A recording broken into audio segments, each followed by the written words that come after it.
ಗುರುವೆ ನಿನ್ನಾಟ ಬಲ್ಲೋರ್ ಯಾರ್ಯಾರೋ, ಶಿವನೇ ನಿನ್ನಾಟ ಬಲ್ಲೋರ್ ಯಾರ್ಯಾರೋ. ಶಿವ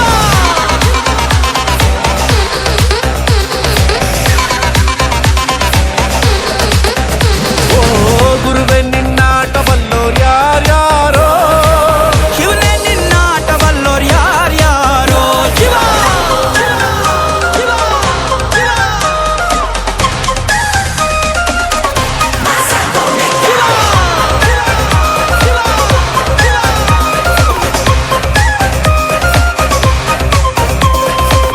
ಹತ್ತೂರಿನ ಒಡೆಯ ನೀನು, ಗೊತ್ತೇನೋ ಯಾರು ನಿಂಗೆ?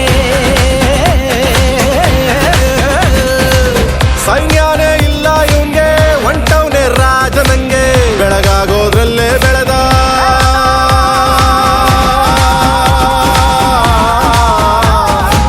ಬೆಳಗಾಗೋದ್ರಲ್ಲೇ ಬೆಳೆದು ಫೇಮಸ್ಸು ಆಗೋದ್ನೆಲ್ಲ ನಾನು ನಾನಂದೋರ್ಗೆಲ್ಲ ತೊಡೆತಟ್ಟಿ ನಿಂತವ್ ನೋಡ್ಲಾ. ಬೆಳೆದ ಬೆಳೆದ ಬೆಳೆದ ನೋಡು.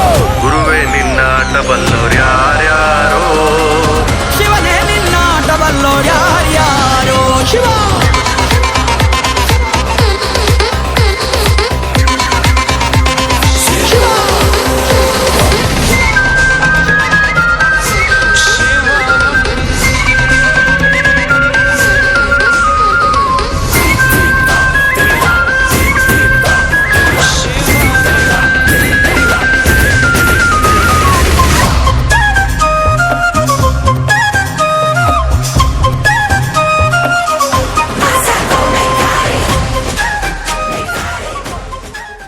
ಮೊನ್ನೆ ತಾನೇ ಉದಯ ಟಿವಿಯಲ್ಲಿ ನೇರ ಪ್ರಸಾರ ಎಲ್ಲರೂ ನೋಡಿರೋಂಥದ್ದು ನಮ್ಮ ಕಣ್ಣು ಮುಂದೆ ಇದೆ. ಧ್ರುವ ಬಾಸ್ ಅವರು ಎಲ್ಲರಂತಲ್ಲ, ಅವ್ರೇನಾಗಲಿ ಸಾಮಾಜಿಕ ಕಾರ್ಯದಲ್ಲಿ ಮುಂದಿರ್ತಾರೆ. ಯಾವುದೇ ಸಹಾಯ ಮಾಡಿದ್ರು ಕೂಡ ಯಾರಿಗೂ ನಾನು ಸಹಾಯ ಮಾಡಿದ್ದೇನೆ ಅಂತ ಹೇಳ್ಬೇಡಿ ಅಂತೇಳಿ ಸಹಾಯ ಮಾಡೋಂಥ ವ್ಯಕ್ತಿತ್ವ.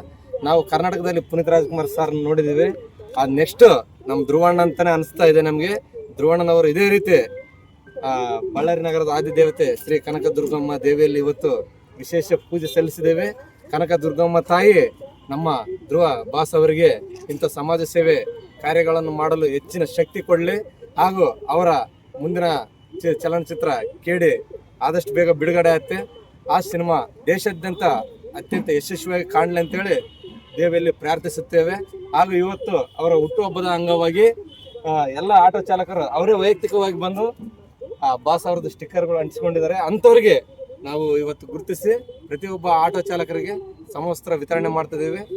ಅವರ ಆಶೀರ್ವಾದ ಎಲ್ಲ ನಮ್ಮ ಆಟೋ ಚಾಲಕರ ಮೇಲೆ ಇರಲಿ. ಹಾಗೂ ನಾವು ಯಾವುದೇ ಕಾರ್ಯಕ್ರಮ ಮಾಡುವ ಸಂದರ್ಭದಲ್ಲಿ ನಮ್ಮ ಕಾರ್ಪೊರೇಟರ್ ಹಾಗೂ ಧರ್ಮಕರ್ತರಾದ ಗಾದೆಪ್ಪಣ್ಣನವರು ನಮಗೆ ಬೆನ್ನೆಲುಬಾಗಿ ನಿಂತ್ಕೊಂಡು ಪ್ರತಿಯೊಂದು ಕೋವಿಡ್ ಸಂದರ್ಭದಲ್ಲಿ ಆಗಲಿ ಯಾವುದೇ ಕಾರ್ಯಕ್ರಮ ಇದ್ದು ಚಾಚಿ ತಪ್ಪದೆ ನಮಗೆ ಈ ಥರ ಮಾಡೋಕೆ ಈ ಥರ ಇಲ್ಲ, ಈ ಥರ ಕಾರ್ಯಕ್ರಮ ಮಾಡಿದಾಗ ಮಾತ್ರ ಅದು ಯಶಸ್ಸು ಕಾಣುತ್ತೆ. ನಮ್ಮ ಆಶೀರ್ವಾದ ಸದಾ ನಿಮ್ಮ ಜೊತೆಗಿರುತ್ತೆ ಅಂತೇಳಿ ನಮಗೆ ಧೈರ್ಯ ತುಂಬುವಂಥ ಗಾದೆಪ್ಪಣ್ಣನವರಿಗೆ ನಾವು ಯಾವತ್ತಿಗೂ ಚಿರಋಣಿ ಆಗಿರ್ತೇವೆ. ಅಂದರೆ ಇಷ್ಟಾಭಿಮಾನ ಅಂದರೆ ಯುವ ಸರ್ಜಾ ಅಂದರೆ ಅದೇ ರೀತಿಯಾಗಿ ಒಂದು ಹೇರ್ ಸ್ಟೈಲ್ ಆಗಲಿ ಅವ್ರ ಹೆಸರಿನಲ್ಲಿ ಬೇರೆ ಬೇರೆ ಸಂಘಗಳು ನೋಡಿದ್ವಿ ನಾವು. ಒಂದು ಕಲಾವಿದರ ಸಂಘದಲ್ಲಿ ಹೆಸರಿಟ್ಕೊಂಡು ಸಮಾಜ ಸೇವೆಗಳನ್ನು ಮಾಡ್ಕೊತ ಪ್ರತಿಯೊಂದರಲ್ಲಿ ಕಷ್ಟದ ಸ್ಪಂದನೆ ಮಾಡ್ತಾ ಎಲ್ಲದಕ್ಕೂ ಸ್ಪಂದನೆ ಮಾಡಿ ಒಂದು ಯುವ ಪ್ರತಿಭೆ, ಈ ಪ್ರತಿಭೆ ಮುಂದೆ ಉನ್ನತ ಒಂದು ಇದಕ್ಕೆ ಬೆಳಿಬೇಕಂತ ಆಶಿಸ್ತೇನೆ. ಅದೇ ರೀತಿಯಾಗಿ ಎಲ್ಲ ಸ್ನೇಹಿತರು ಇದೇ ರೀತಿ ಸಹಕಾರ ಕೊಡ್ತಿದ್ದಾರೆ. ಅವರಿಗೆ ನಾನಾ ಕ್ಷೇತ್ರದಲ್ಲಿ ಹೋಗ್ತಿದ್ದಾನೆ. ಅವ್ರಿಗೊಂದು ಒಳ್ಳೆ ಉನ್ನತ ಒಂದು ಭವಿಷ್ಯತ್ತು, ಒಂದು ಸ್ಥಾನಮಾನ ಸಿಗಲಿ ಅಂತ ನಾನು ಮನಸ್ಫೂರ್ತಿ ಹಾರೈಸಿ, ಅದೇ ರೀತಿ ಧ್ರುವ ಸರ್ಜಾ ಅವರು ಸಹ ಈ ಜಿಲ್ಲೆಗಳಲ್ಲಿ ಏನು ಇವತ್ತು ಬೆಂಗಳೂರಲ್ಲಿ ಇದು ಮಾಡ್ದಂಗಲ್ಲ, ಈ ಗ್ರಾಮಾಂತರ ಜಿಲ್ಲೆಗಳಲ್ಲಿ ನಿಮ್ಮ ಅಭಿಮಾನಕ್ಕೋಸ್ಕರ ನಿಮ್ಮ ಒಂದು ಹೆಸರಿಟ್ಕೊಂಡು ಅವರು ಮಾಡ್ತಿದ್ದಾರಲ್ಲ, ತಮ್ಮ ಸಹಕಾರನೂ ಇವ್ರಿಗೆ ಇರಬೇಕು. ಬರೀ ಬರ್ತ್ಡೇ ಮಾಡಿದಂತೆಲ್ಲ ಅವರು ನಿಮ್ಮ ಹೆಸರಿನಲ್ಲಿ ನಾನಾ ಸಾಮಾಜಿಕ ಸೇವೆ ಮಾಡ್ತಿದ್ದಾರೆ. ತಾವು ಸಹ ಇಂಥ ಯುವ ಪ್ರತಿಭೆಗಳನ್ನು ಗುರುತಿಸಬೇಕು, ಸಮಾಜ ಸೇವೆ ತಾವು ಬೆನ್ನೆಲುಬಾಗಿ ಇರಬೇಕು, ಹಾಗೂ ಇವ್ರಿಗೆ ಕಷ್ಟಕ್ಕೆ ಸ್ಪಂದನೆ ಮಾಡಬೇಕು. ಆಗ ತಾನೇ ಅವ್ರು ಕೂಡ ಒಂದು ಹೆಸರು ಬರ್ತದೆ ಅಂತ ಹೇಳ್ತಾ ಅವ್ರಿಗೊಂದು ಬಳ್ಳಾರಿ ಕನಕದುರ್ಗಮ್ಮ ದೇವಿ ಒಂದು ಆಯುಸ್ಸು ಆರೋಗ್ಯ ಸಂಪತ್ತು ಸಿರಿ ಕೊಡಲಿ. ಅದೇ ರೀತಿಯಾಗಿ ತಮಗೆಲ್ಲರಿಗೂ ಸಹ ಇವತ್ತು ಅವರ ಒಂದು ಹುಟ್ಟಹಬ್ಬಂಗವಾಗಿ ಆಟೋ ಮತ್ತು ಇವರಿಗೆ ಡ್ರೈವರ್ಗೆ ಅಂದರೆ ಅವ್ರ ಬಂಧುಗಳಿಗೆಲ್ಲರಿಗೆ ಒಂದು ಯೂನಿಫಾರ್ಮ್ಗಳನ್ನ ಅವ್ರು ಕೊಡ್ತಿದ್ದಾರೆ. ಇದು ಒಳ್ಳೆಯ ಒಂದು ಕಾರ್ಯಕ್ರಮ. ಇಂಥ ಕಾರ್ಯಕ್ರಮಗಳು, ಇಂಥ ಹುಟ್ಟುಹಬ್ಬ ಕಾರ್ಯಕ್ರಮಗಳಲ್ಲಿ ನಾವೇನೋ ಬಾಣ ಕೊಟ್ಟಿವಿ, ಅದು ಮಾಡಿದ್ವಿ, ಕಟೌಟ್ ಹಾಕ್ತೀವಿ, ಉದಾರ ಹಾಕ್ತೀವಿ ಅಂತೇಳಿ ಮಾಡೋದು ಬಿಟ್ಟು ಇಂಥ ಸಾಮಾಜಿಕ ಸೇವೆ ಮಾಡಿದಾಗ ಮಾತ್ರ ಆ ಕಲಾವಿದರಿಗೂ ಈ ಒಂದು ಯುವ ಅಧ್ಯಕ್ಷರುಗಳಿಗೂ ಎಲ್ಲರಿಗೂ ಒಳ್ಳೆಯದಾಗ್ತದೆ ಹೇಳ್ತಾ ಇವರೆಲ್ಲರಿಗೂ ಬಳ್ಳಾರಿ ಕನಕದುರ್ಗಮ್ಮ ದೇವಿ ಆಯಸ್ಸು ಆರೋಗ್ಯ ಕೊಡಂತ ಬಯಸ್ತೇನೆ.